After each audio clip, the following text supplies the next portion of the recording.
Hello friends, how are you all? This is concept video 3. Here in this video you are going to learn definition of promissory note and parties to promissory note, Stamp Act 1899, types of bills of exchange, types of acceptance, then specimen of bills of exchange and promissory note, and the last one, important terms. So let's begin. Here the definition of promissory note has been given by Negotiable Instrument Act 1881. You know well that negotiable means transferable and instrument means written document. So negotiable instrument means the written document which is transferable. Okay, we have learned that in section 5 they have defined bills of exchange and section 4 is for promissory note. So now let's start with the definition. Here you have been given a promissory note is defined as an instrument in writing, not being a bank note or currency note, containing an unconditional undertaking signed by maker to pay a certain sum of money only to or to the order of a certain person or to the bearer. Meaning कुछ नहीं समझ में आया ना? Okay, so let me explain you the meaning and also let me give you an idea how to learn this definition, the learning idea of the definition. So let's start with, I've given a short trick to learn what is promissory note and also what is bills of exchange. Promissory note, you can see instrument not containing SMP. ऐसे instrument जिसमें SMP नहीं है, भाई ये shortcut है, इसे meaning नहीं निकलने वाली, शॉर्टकट है. स्टार्ट करते हैं. आपने सीखा एन इंस्ट्रूमेंट, एक ऐसा instrument, instrument means written document, एक ऐसा instrument which is in writing. तो भाई रिटन डॉक्यूमेंट बोलना ही है, सो राइटिंग हो गया.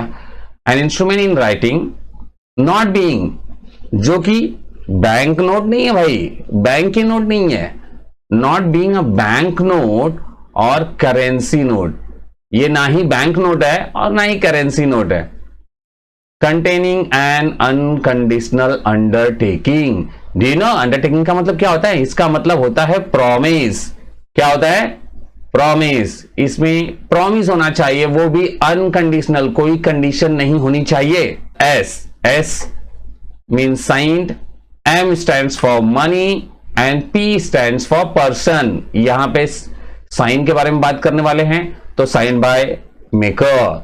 फिर उसके बाद मनी के बारे में बात करने वाले हैं तो क्या? To pay a certain sum of money. और फिर पर्सन के बारे में तो क्या होगा? ओनली टू और to the order of certain person और the bearer. Have you understood? तो इस तरीके से आप इसके डेफिनेशन को बड़े ही आसानी से याद कर सकते हैं.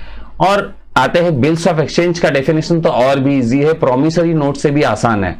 क्या है? Instrument containing SMP. तो इंस्ट्रूमेंट के लिए आप कैसे बोलने वाले हैं? An instrument in writing.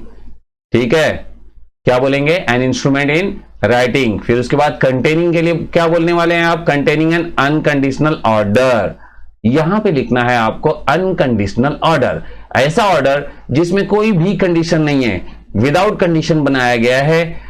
और फिर भाई SMP तो सेम ही है, signed by maker, S signed, M for money, to pay a certain sum of money, और P फॉर पर्सन. तो बात करेंगे पर्सन के बारे में, ओनली टू और to the order of a certain person और to the bearer of the instrument. या तो उसी बंदे को देना है या फिर उसके ऑर्डर पे किसी और को देना है, और the bearer of the instrument, या फिर वो इंस्ट्रूमेंट जिसके हाथों में है उनको हमको पैसे देने हैं. इस तरीके से हमने सीखा कि भाई ये प्रॉमिसरी नोट और बिल्स ऑफ एक्सचेंज, इसके डेफिनेशन को हम कैसे लर्न करें. आपने ये भी सीखा, इसका डेफिनेशन है सेक्शन 4 में, और भाई इसका डेफिनेशन आप पढ़ना चाहते हैं तो ये मिलेगा आपको सेक्शन 5 में. ठीक है, कौन से? Negotiable instrument act 1881। अब देखिए पार्टीज टू प्रॉमिसरी नोट, यहां पे हम बात करने वाले हैं कि प्रॉमिसरी नोट के लिए कौन कौन सी पार्टीज है।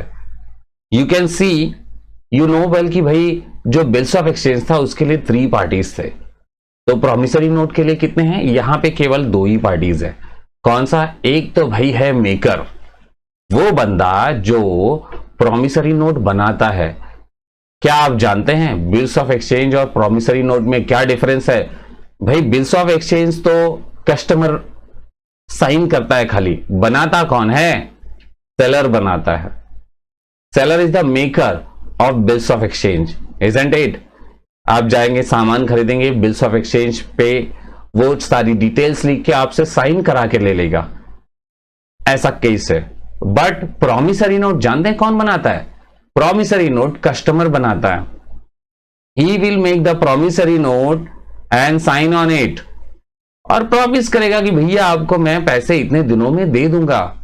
ये सामने से प्रॉमिस होता है और कस्टमर खुद करता है, यहां शॉपकीपर कुछ नहीं करता। Clear? So the person who draws और make the promissory note is called as maker और ड्रॉवर और प्रॉमिसर। उसको प्रॉमिसर भी कह सकते हैं क्योंकि वो प्रॉमिस दे रहा है। The second one is promisee, drawee और पेई। ऐसा बंदा जिसको पैसे मिलने वाले। कौन है भाई? पैसा किसको मिलेगा? अरे जिसको हम प्रॉमिस कर रहे हैं। फॉर एग्जाम्पल यहाँ पे सेलर को पैसे मिलने वाले हैं, तो ये कहने का मतलब है प्रॉमिसरी नोट जो है बनाता कौन है? कस्टमर बनाता है, साइन भी वही करता है, और पैसे किसको मिलते हैं? सेलर को मिलते हैं, यानी जिसको प्रॉमिस दिया गया है उसे मिलता है वो पैसा। The person in whose favour the promissory note is drawn is known as drawee. Have you understood? So चलते हैं आगे बढ़ते हैं और सीखते हैं कि भाई ये इंडियन स्टैम्प एक्ट 1899 क्या है, क्यों बनाया गया। आपने देखा होगा बहुत सारे डॉक्यूमेंट्स के ऊपर, रिटन डॉक्यूमेंट के ऊपर स्टैंप लगे होते हैं, उसकी प्राइजेस होती है 100 रुपीज, 50 रुपीज। ये टैक्स होता है, टैक्स जो गवर्नमेंट को पे करना होता है। क्यों पे करते हैं जानते हैं? अरे भाई वो डॉक्यूमेंट जब गवर्नमेंट के पास हम रजिस्टर्ड करते हैं तो रजिस्ट्रेशन फी तो लगेगी ना, कुछ फीस लगती है, स्टैंप लगता है, और वो स्टैंप के लिए आपको मनी देना पड़ता है, पैसे देकर आप वो कलेक्ट करते हैं। सो समझते हैं कि ये है क्या एक्चुअली। यहां पे आप देख सकते हैं इंडियन स्टैम्प एक्ट 1899, ये जो एक्ट बनाया गया था वो किसने बनाया है? भाई गवर्नमेंट ऑफ इंडिया ने बनाया है। यहां पे हम बात करने वाले हैं कि ये स्टार्ट हुआ है स्टैंप ड्यूटी कलेक्ट करने के लिए। ड्यूटी मींस टैक्स, है ना? टैक्स कलेक्ट करने के लिए किसके ऊपर? इंस्ट्रूमेंट के ऊपर। फॉर रिकॉर्डिंग ट्रांजैक्शन, ये खास करके ट्रांजैक्शंस के ऊपर लगाया जाने वाला टैक्स है। तो आप तो कहेंगे कि सर बहुत सारे ट्रांजैक्शन होते हैं, परचेज है, सेल है। नहीं भाई, जो ट्रांजैक्शन इंस्ट्रूमेंट के थ्रू किए जाते हैं ऐसे ट्रांजैक्शन पे स्टैंप ड्यूटी लगती है। क्लियर? सो चलते हैं, अब आगे बढ़ते हैं कि भाई अब क्या सीखना है। अब हम डिस्कस करने वाले हैं types of bills of exchange के बारे में। सो देखते हैं ये जो टाइप्स बनाए गए हैं कौन से बेसिस पे बनाया गया। सबसे पहले तो भाई ऑब्जेक्टिव। ऑब्जेक्ट कुछ किस उद्देश्य से बनने वाला है उसको देख के इन्हें बांटा गया है। फर्स्ट है ट्रेड बिल।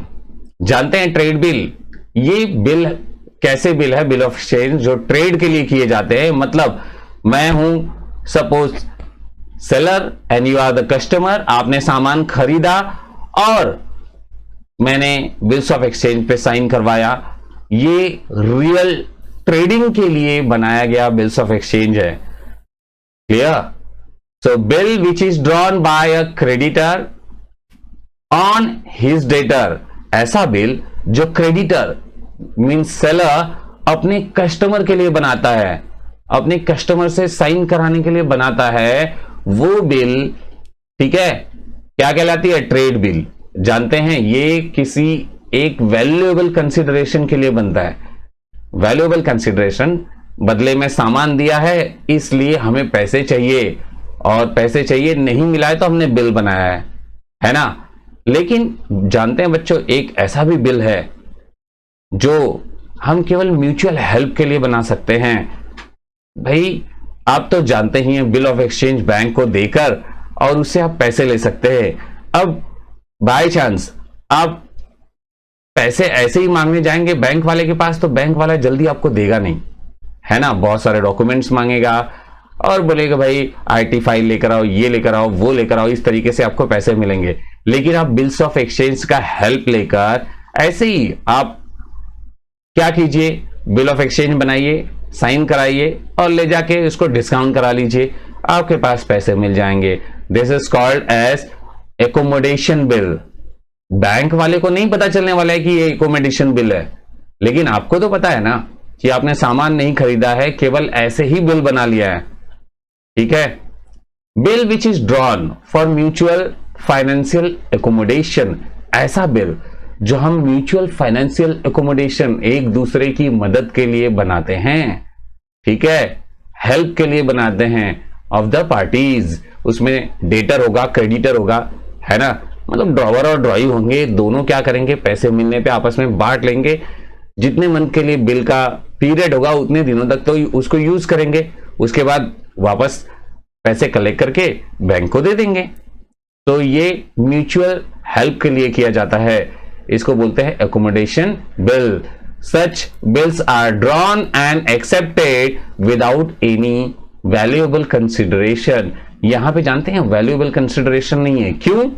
क्योंकि हमने बदले में उसको कुछ दिया ही नहीं है, कुछ लेन देन नहीं हुआ है, बस खाली बिल बना दिया गया है। क्यों? हमें पैसे चाहिए थे, हमने बिल बना लिए और बैंक से डिस्काउंट करा लिया। तो ये फायदा उठाने के लिए इस तरीके की बिल बनती है। अब देखते हैं on the basis of territory. अब भाई प्रदेश के हिसाब से, एक तो भाई अपने देश में बनाएंगे और एक फॉरेन के लिए। तो जो इनलैंड बिल है और फॉरेन बिल है, तो इनलैंड बिल के बारे में मैं बात करना चाहूंगा। अ बिल विच इज ड्रॉन, जो बनेगा, ऐसा बिल जो बनाया जाए, कहां के लिए बनाया जाए, ठीक है, and made payable in the same country, उसी देश में बना भी है और सेम कंट्री में ही उसकी पेमेंट भी हो जाने वाली है, तो उसको इनलैंड बिल कहेंगे। और एक हो गया फॉरेन बिल, इसमें तो भाई ठीक उसका उल्टा होगा, आप समझ ही गए। फॉरेन नाम सुनते ही आपको पता चल गया भाई इसका तो बना तो एक कंट्री में और पेमेंट दूसरे कंट्री में होने वाली है, इसलिए ये हो गया फॉरेन बिल। आते हैं टाइम पीरियड के हिसाब से, आपको 3 डिफरेंट टाइप्स के बिल मिलेंगे। एक तो है आफ्टर डेट बिल। ये क्या होता है? After date bill, the due date of the bill is calculated from the date of drawing. जानते हैं ड्यू डेट, कैलकुलेशन सीखेंगे हम ड्यू डेट के बारे में, ठीक है। तो उसका जो कैलकुलेशन करेंगे ऑफ डेट ऑफ ड्रॉइंग से करेंगे, जिस दिन बिल बन गया उसी में आपको पीरियड को ऐड करना है। नेक्स्ट है आफ्टर साइट बिल। इसमें क्या होता है? आफ्टर साइट, जब वो साइट पे पहुंच जाएगा उसके बाद से उस बिल की वैलिडिटी स्टार्ट होगी।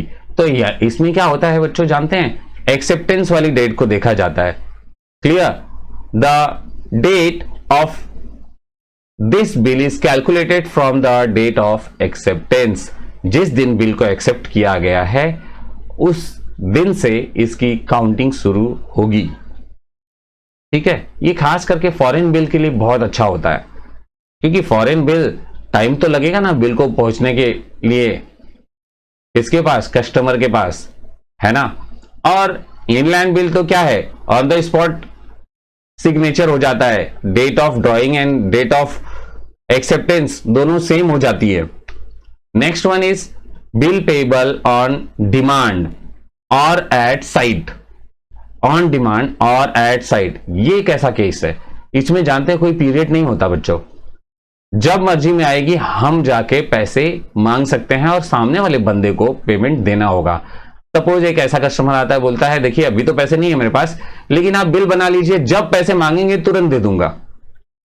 ठीक है, जब भी आपको जरूरत लगे मेरे पास आइए, आप पैसे ले जाइए। तो ऐसे जो बिल होते हैं वो क्या होते हैं? बिल पेएबल ऑन डिमांड और एट साइट उन्हें कहा जाता है। The bill which is payable immediately on presentation, जैसे ही आप उसको प्रेजेंट करते हैं वो उसे पैसे देने होंगे, ठीक है। The period is not mention on such bill, ऐसे बिल के ऊपर कोई पीरियड नहीं लिखा रहता, और ग्रेस डेज इसमें अलाउ नहीं किया जाता। ऐसा नहीं है कि आप जाएंगे बोलेंगे भाई पैसे दे दो, तो वो बंदा बोलेगा 3 डेज बाद आना क्योंकि मुझे लीगल डेज मिले हुए पेमेंट कलेक्ट करने के लिए। नहीं, यहां पे कोई भी 3 ग्रेस डेज नहीं दिया जाता, उन्हें जैसे ही हम उनको बिल देंगे उन्हें पेमेंट करना होगा। सो बढ़ते हैं आगे। अब आप सीखने वाले हैं टाइप्स ऑफ एक्सेप्टेंस के बारे में। टाइप्स ऑफ एक्सेप्टेंस, ये एक्सेप्टेंस की अलग अलग टाइप है। एक्सेप्ट करना, बिल जब मान लीजिए मैं कस्टमर हूं, मेरे पास बिल आएगा सामने और बोला जाएगा कि भाई इसके ऊपर साइन कीजिए, मैं दो अलग अलग तरीके से साइन कर सकता हूं। तो कौन कौन से तरीके देखते हैं। एक तो होता है जनरल एक्सेप्टेंस, जानते हैं जो सीधा साधा बंदा होता है जिसको किसी चीज से लेना देना नहीं है, वो क्या करेगा, जनरल एक्सेप्टेंस करेगा। इसमें कैसे करने वाला है, वो कुछ भी चेंज नहीं करेगा, एज इट इज बिल लिया, साइन किया और दे दिया, सिंपल तरीके से, no change at all. Drawee accepts the bill without any changes, जब ड्रॉई बिना किसी चेंज के बिल को एक्सेप्ट कर लेता है तो ऐसे केस को हम कहते हैं जनरल एक्सेप्टेंस। सेकेंड वन देखेंगे क्वालिफाइड एक्सेप्टेंस।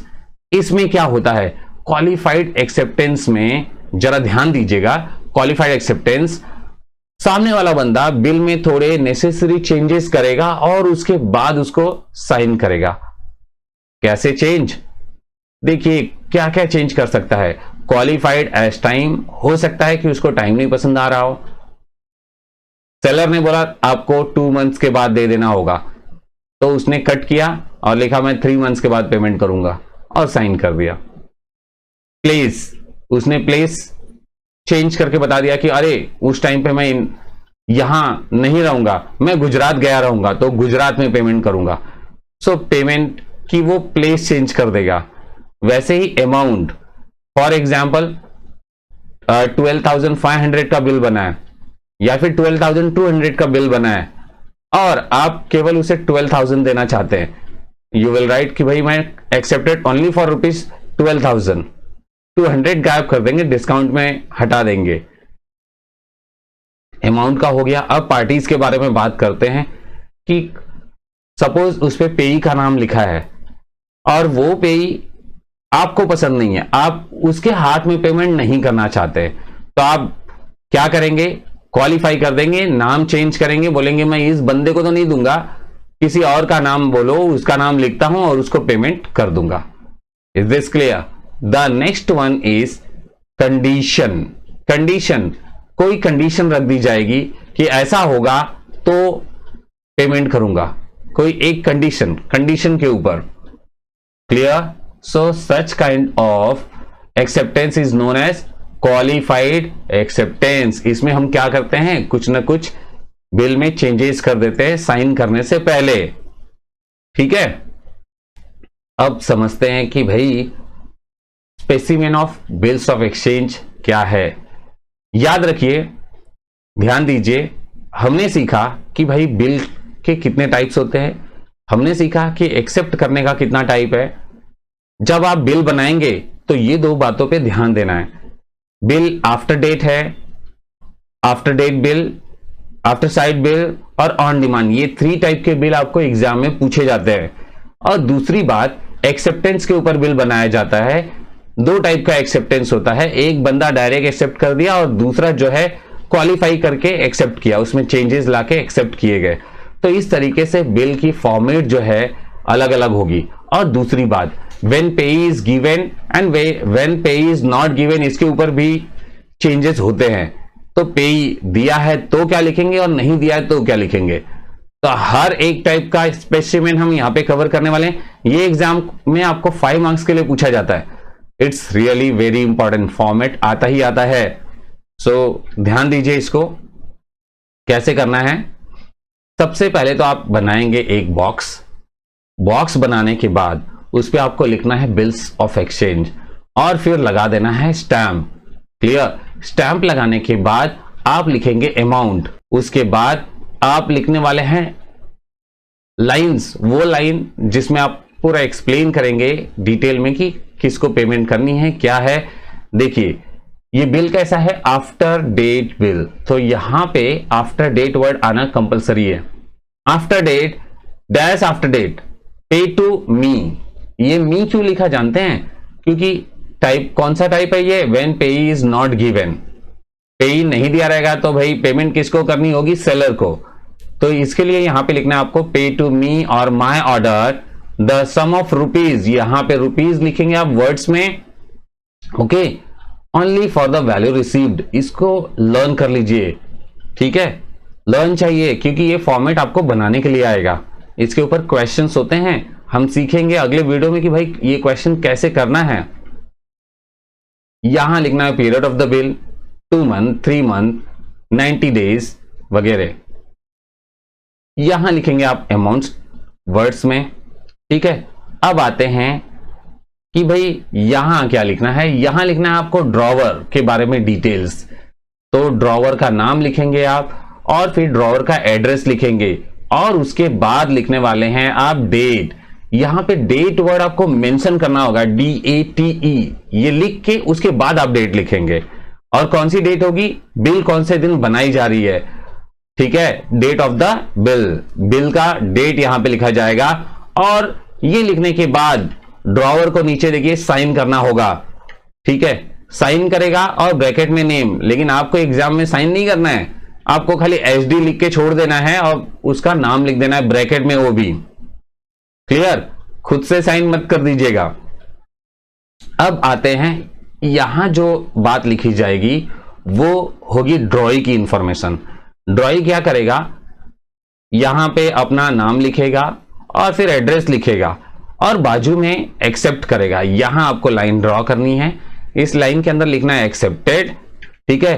एक्सेप्टेड लिखने के बाद आपको करना है साइन, लेकिन आप साइन नहीं करेंगे, केवल HD लिख के छोड़ देंगे और उसके बाद ब्रैकेट में लिख देना है नाम कि ये साइन यहां पे किसकी आने वाली है, ठीक है। जानते हैं साइन के नीचे ना नाम भी लिखना पड़ता है, तो उसके लिए ऐसा लिखा जाता है। और फिर डेट लिखेंगे कि कौन सी डेट को आपने इसे एक्सेप्ट किया है। इसी से पता चलता है कि डेट ऑफ बिल क्या थी और डेट ऑफ एक्सेप्टेंस क्या था। तो ये तो भाई आपने सीखा फर्स्ट टाइप का बिल जो आफ्टर डेट बिल है। तो चलिए नेक्स्ट वाला टाइप सीखते हैं। नेक्स्ट वाला क्या है, ये भी आफ्टर डेट बिल है, आप देख रहे हैं। यहां पे एक्सेप्टेंस कौन सा है, जनरल एक्सेप्टेंस। इसके पहले वाला भी जनरल एक्सेप्टेंस, लेकिन इसमें पेई दिया होगा, क्या दिया होगा, पेई, व्हेन पेई इज गिवन। तो इसके लिए तो भाई सारी बातें सेम होने वाली है, बस एक छोटा सा चेंज आने वाला है। तो एज इट इज होगा, बस चेंज क्या होने वाला है, देखा आपने, इसको मैंने एक्सप्लेन नहीं किया। इसका रीजन ये है कि हर एक चीज सेम है, बस यहां पे टू करके पेई का नाम आएगा और उसका एड्रेस आने वाला है, बाकी सब कुछ सेम जो फर्स्ट में आपने सीखा वैसे ही करना है। एक छोटा सा माइनर चेंज, पे टू मी और माई ऑर्डर लिख रहे थे हम लोग, यहां पे पे टू सामने वाले पार्टी का नाम लिखेंगे, मिस्टर और मिसेस जो भी है, पेई का नाम आएगा और उसका एड्रेस, नाम हमेशा एड्रेस के साथ लिखेंगे, याद रखिए इस बात को। तो ये हो गया सेकेंड टाइप। थर्ड जो टाइप है ये है क्वालिफाइड एक्सेप्टेंस। क्वालिफाइड एक्सेप्टेंस में होता क्या है, पूरा बिल आप सेम वैसे ही बनाएंगे, ठीक है। या तो पेई नॉट गिवन का हो सकता है क्वेश्चन, या फिर पेई गिवन का, बस खाली एक छोटी सी एक्स्ट्रा इंफॉर्मेशन आपको सीखनी है और ये वाला टाइप हो जाएगा। कैसा करना है देखिए, पूरा एज इट इज बनाएंगे, लेकिन यहां पे देखिए मैंने एक्सेप्टेंस का नहीं लिखा है। अब ये मैं सिखा रहा हूं कि इसमें डिफरेंस क्या होता है। जैसे एक्सेप्टेड लिखते थे ना, वहां पे ये अमाउंट वाला क्वेश्चन है, तो accepted for rupees dash only, यहां पे कितने रुपए के लिए आप एक्सेप्ट कर रहे हैं वो लिखना है। अब आपके मन में एक क्वेश्चन आ रहा होगा कि सर हमें कैसे पता चलेगा कौन से टाइप का क्वेश्चन है। एग्जाम में जब क्वेश्चन दिया जाएगा तो उसमें बहुत सारी इंफॉर्मेशन लिख के दी जाएगी, उस इंफॉर्मेशन को पढ़ने के बाद आपको पता चलेगा कि भाई डबल अमाउंट दिया है, तो आप समझ जाएंगे कि ये क्वालिफाइड एक्सेप्टेंस है। लिखा रहता है accepted only for rupees this, ठीक है। नेक्स्ट वाला देखते हैं अभी, ये भी आफ्टर डेट है, क्वालिफाइड है, लेकिन टाइम चेंज कर रहे हैं इसमें हम लोग। क्या चेंज करने वाले हैं, टाइम। तो बाकी सारी इंफॉर्मेशन तो एज इट इज रहेगी, बस यहां पे जब एक्सेप्ट करेंगे तो एक्सेप्टेड के आगे आपको लिख देना है फॉर डैश मंथ, जो भी मंथ, मान लीजिए मैंने बताया था कि 3 मंथ का बिल है, आप 3 मंथ में नहीं पे कर सकते तो वहां पे लिख देंगे 4 मंथ्स, एक्सेप्टेड फॉर 4 मंथ्स। ठीक है, नेक्स्ट देखते हैं अगला टाइप जो है ये आफ्टर साइट बिल है। ध्यान दीजिएगा आफ्टर साइट बिल में होता क्या है, बस एक माइनर चेंज। पहले तो हम क्या करेंगे, एक बॉक्स बना लेंगे और जो इंफॉर्मेशन ऊपर लिखते थे एज इट इज होगा। अब देखिए बस इसी लाइन में आपको चेंज करना है। यहां पे आप लिख रहे हैं आफ्टर साइट, यहां पे पहले वाले बिल में आपने देखा था आफ्टर डेट था, ठीक है, यहां पे है आफ्टर साइट लिखेंगे, बाकी सब कुछ तो सेम रहने वाला है। यहां पीरियड लिखेंगे आप और उसके बाद अमाउंट लिखेंगे, बाकी एज इट इज, बस एक वर्ड चेंज करना है आपको। ठीक है, अब नेक्स्ट देखते हैं ऑन डिमांड। ऑन डिमांड में भी सब कुछ सेम है, पहले बॉक्स बनाएंगे आप, फिर बॉक्स में सारी डिटेल्स भरेंगे और जब फर्स्ट लाइन बनाएंगे तो वहां पे ऑन डिमांड लिख देना है। यहां आप पीरियड नहीं लिखने वाले क्योंकि आपको पता है कि इसमें पीरियड नहीं लिखा जाता है, ये डिमांड के ऊपर रहता है, जब चाहिए तब आप जाके पैसे ले सकते हैं। So you will be writing on demand pay to me और my order the sum of rupees. ये पूरी लाइन एज इट इज आपको लर्न करनी है because this will be surely asked in exam की फॉर्मेट बनाइए। क्लियर? सो बाकी का रेस्ट ऑफ द इंफॉर्मेशन तो सेम रहने वाला है, बस एक माइनर चेंज था वो आपने सीख लिया। तो भाई आपने सीखा कि स्पेसिमेन कैसे बनाते हैं। अब चलते हैं एक और स्पेसिमेन सीखते हैं प्रॉमिसरी नोट का। तो इसमें क्या चेंजेस होते हैं, बिल्स ऑफ एक्सचेंज और प्रॉमिसरी नोट दोनों भी सेम ही है, बस एक छोटा माइनर चेंज है। क्या है, पहले बॉक्स बनाना है, फिर बिल्स ऑफ एक्सचेंज की जगह प्रॉमिसरी नोट लिखना है, स्टैम्प तो ऐसे ही लगेगा, रुपीज तो ऐसे ही लिखना है। और भाई बस इस लाइन में थोड़े से चेंजेस हैं। Dash after date, pay to me और माई ऑर्डर हुआ करता था, तो इसमें तो भाई कस्टमर खुद बना रहा है ना, तो सामने से लिखेगा आई प्रॉमिस, मैं प्रॉमिस करता हूं कि पे करूंगा सामने वाले बंदे को।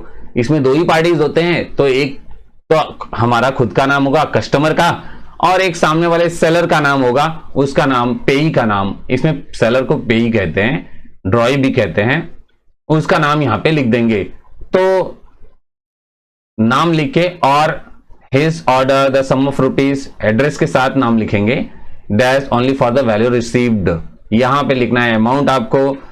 तो भाई यहां पीरियड होगा और फिर यहां देखिए टू करके आप लिखने वाले हैं पेई का नाम, तो उसका नेम आएगा, उसका एड्रेस आएगा और फिर उसके बाद हम यहां पे लिखेंगे पेई का नाम। Clear?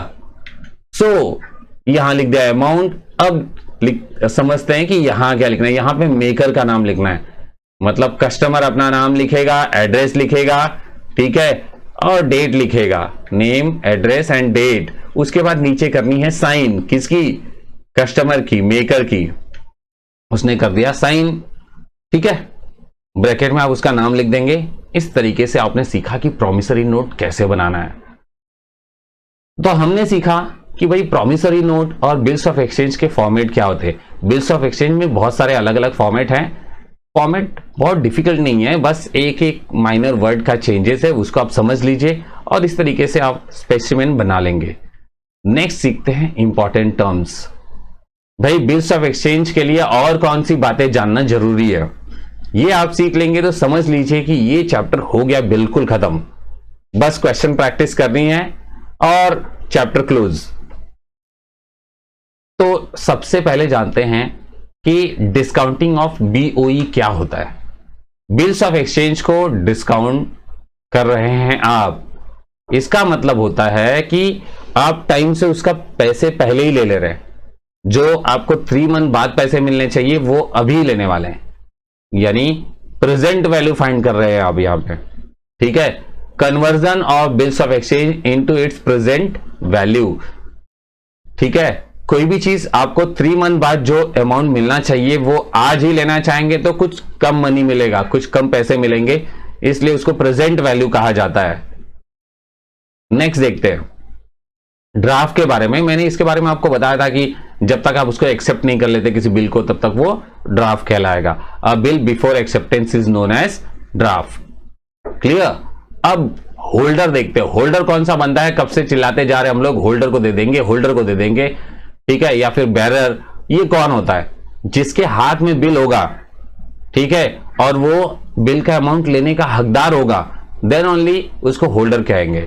The person who has the position of the bill, ठीक है, जिसके हाथ में बिल है, and is entitled to receive, bill हाथ में हो जाने से नहीं होता, उसे अमाउंट मिलना भी चाहिए, ठीक है। So and is entitled to receive the amount thereon, bill के ऊपर जो अमाउंट लिखा है वो अमाउंट उसे मिलने वाला है, तो वो हो गया होल्डर। अब देखते हैं होल्डर इन ड्यू कोर्स। ये क्या चीज है भाई? होल्डर इन ड्यू कोर्स का मतलब होता है जब तक बिल, आप जानते हैं बिल को कितनी बार भी ट्रांसफर किया जा सकता है, ठीक है, कितनी बार भी आप उसे ट्रांसफर कर सकते हैं। तो इसमें क्या होता है, जब बिल ट्रांसफर होते होते होते जब तक कि उसका पीरियड है तब तक ट्रांसफर होगा, और ट्रांसफर होके लास्ट बंदा जो है वो होल्डर हो गया, holder in due course. A person who obtains a negotiable instrument, ऐसा बंदा जिसे नेगोशिएबल इंस्ट्रूमेंट मिलता है, ठीक है, क्यों मिलता है? फॉर वैल्यूएबल कंसिडरेशन, किसी कंसिडरेशन की वजह से कोई पेमेंट बाकी रही होगी, इसके वजह से मिला हुआ है, ठीक है। इन गुड फेथ, सामने वाले का फेथ अच्छा है, अच्छे फेथ से मिला हुआ है, बिफोर मैच्योरिटी, और मैच्योरिटी से पहले मिलना चाहिए। बाद में मिलके क्या होगा?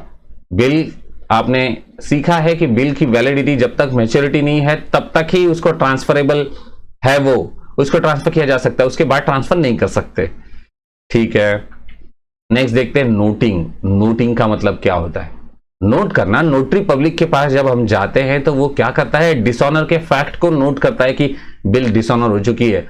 तो noting means recording the fact of dishonour, जो डिसऑनर हुआ है उस फैक्ट को, उस स्टोरी को रिकॉर्ड करने का जो सिस्टम है, ठीक है, इस घटना को जो हम रिकॉर्ड करवाते हैं वो नोटिंग कहलाता है। और रिकॉर्ड कौन करेगा?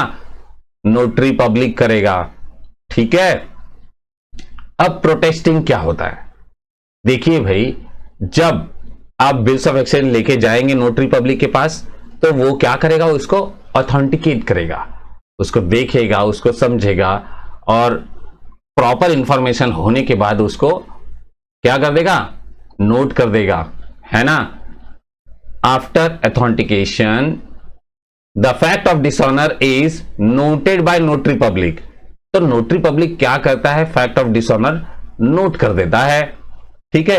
And then he issued a certificate. भाई वो आपको बदले में एक सर्टिफिकेट देगा, जिस सर्टिफिकेट पे लिखा होगा कि आपने बिल दिया था, ऐसा ऐसा स्टोरी हुआ है, ठीक है। तो उस सर्टिफिकेट को हम प्रोटेस्ट कहते हैं। भाई उसे आप लेके जा सकते हैं कोर्ट ऑफ लॉ में, ठीक है, सामने वाले के ऊपर केस करने के लिए। अब सीखते हैं नेक्स्ट, नोटरी पब्लिक क्या होता है। नोटरी पब्लिक, कब से नोटरी पब्लिक किए जा रहे हैं, अब जानते कि होता क्या है। ये एक ऐसा बंदा है, notary public is a legal practitioner, ऐसा बंदा है जो प्रैक्टिस कर रहा है, इसी का यही काम कर रहा है। और अदर पब्लिक सर्वेंट, ये एक पब्लिक सर्वेंट है जिसको अपॉइंट किसने किया है? या तो सेंट्रल गवर्नमेंट ने अपॉइंट किया है और स्टेट गवर्नमेंट ने अपॉइंट किया है। अंडर सेक्शन 3 ऑफ नोटरीज एक्ट 1952, ठीक है, ये भी आप समझ गए। नेक्स्ट समझते हैं नोटिंग चार्जेस। ये नोटिंग चार्जेस क्या होता है? नोटिंग चार्जेस एक फीस होता है ना, fees charge by the notary public. जो चार्ज कौन करेगा? Notary public. क्यों चार्ज करेगा? भाई बिल की नोटिंग कर रहा है, वो कुछ नॉमिनल अमाउंट तो लेगा ही, छोटी मोटी रकम, बड़ी रकम नहीं लेता वो, छोटा एक फीस होता है उसका, वो हमें देना होता है। Noting for the noting the fact of the dishonour of bill, जब वो इस फैक्ट को कि आपका बिल डिसऑनर हुआ है उसको नोट करेगा तो ये उसे चाहिए, ठीक है। तो बच्चों अभी तक आपने सारे कॉन्सेप्ट, जितने भी कॉन्सेप्ट सीखे हैं, कॉन्सेप्ट वीडियो 1, 2 एंड 3 पूरा यदि आपने देख लिया है तो आप समझ जाइए कि आपने इस चैप्टर को बहुत बेहतरीन तरीके से सीख लिया है। अब तो भाई क्वेश्चन सॉल्व करने हैं और प्रैक्टिस करना है कि प्रैक्टिकल क्वेश्चंस कैसे सॉल्व किए जाए। Thanks for watching. वीडियो पसंद आई हो तो लाइक कीजिए and share with your friends and don't forget to subscribe our YouTube channel and press the bell icon for all the notifications. Bye bye.